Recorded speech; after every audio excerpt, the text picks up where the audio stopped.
I married you out of pity, Daniel. Her words cut deeper than any knife could. It wasn't a fight. It was supposed to be dinner, a simple, quiet evening after a long day. But somewhere between her second glass of wine and her cruel laughter, the truth poured out.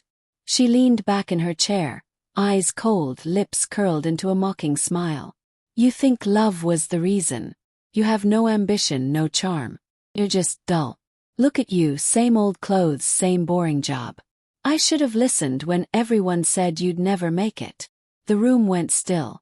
Even the ticking clock on the wall seemed to stop. I stared at her, unable to speak. My fork slipped from my hand, clinking against the plate. You don't mean that, I finally managed, though my voice shook with disbelief. Oh, I do, she said, her tone dripping with satisfaction. You're pathetic, Daniel.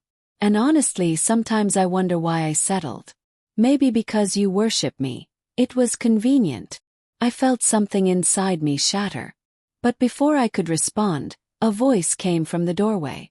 Enough, Claire. Her sister Emily stood there. I hadn't even realized she was visiting. She looked furious, eyes blazing, fists clenched. Claire rolled her eyes. Oh, please, Emily. Don't start. You've always been jealous anyway. Jealous? Emily snapped.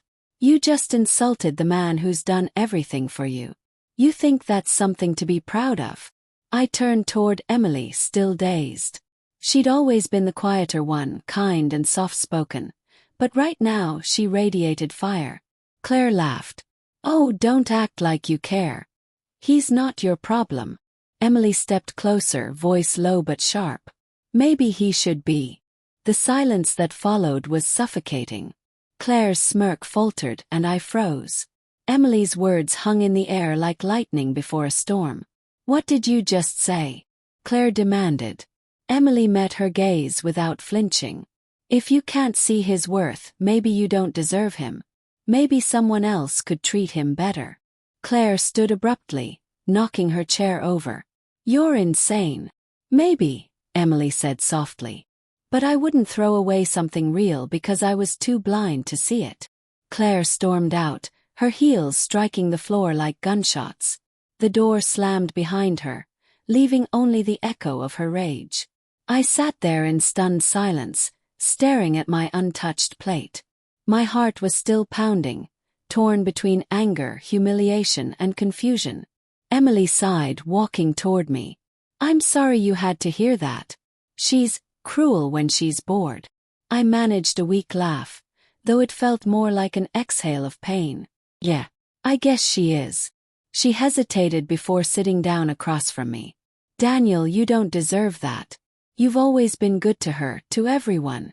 I don't know why she treats you like that. I looked up at her, really looked. The concern in her eyes wasn't pity. It was genuine empathy, something I hadn't seen from my wife in a long time. She used to be different, I whispered. Before the money, before she started looking down on me. I thought maybe if I worked harder, if I changed, she'd come back. Emily shook her head. You shouldn't have to earn respect. Especially from someone who promised to love you. Her words sank into me like warmth after a long freeze. Days passed. Claire stayed out late, claiming girls' nights and business dinners. The distance grew heavier. Meanwhile, Emily started visiting more often. Checking in, bringing food, sitting with me in the quiet. It started innocently. Two people sharing conversations to fill the silence left by someone else's absence. But somewhere in that silence, something shifted. She laughed at my dry humor. She listened when I talked about work. She noticed the small things. How I liked my coffee, the books I left half-read on the table. And one evening, as we sat watching the sunset through the kitchen window, she said softly, Claire doesn't see what she has. But I do. I turned toward her, heart racing. The fading light framed her face, soft and sincere. For the first time in months I felt seen. But guilt rushed in almost instantly. Emily, this isn't right. I know, she whispered. But neither is what she's doing to you. Before I could respond, Claire walked in. Her expression, cold, calculating, told me she had heard enough. Well, she said, voice like venom. I leave for a week, and you decide to seduce my sister? Emily stood up instantly. It's not like that. Oh, save it, Claire snapped. You're both pathetic. I rose slowly, meeting her glare.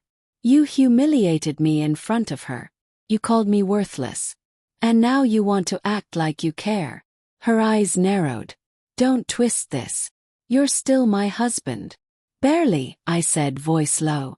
And only because I was too afraid to see the truth. She scoffed. You think she's better. She's always wanted what's mine. Maybe she just knows how to value what you throw away, I said quietly. For the first time, she didn't have a comeback. Her mouth opened slightly, then closed. She looked between us, between the wreckage she caused, and for once seemed uncertain. That night I packed a bag.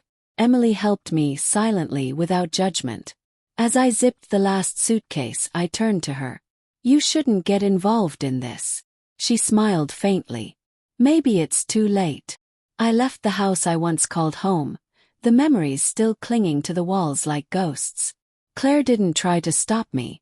Maybe she knew she'd already lost something she never valued.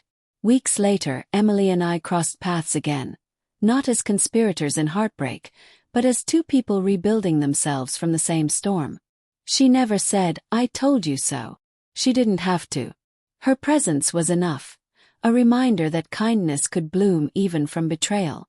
And as I stood beside her, feeling the weight of the past slowly lift, I realized something.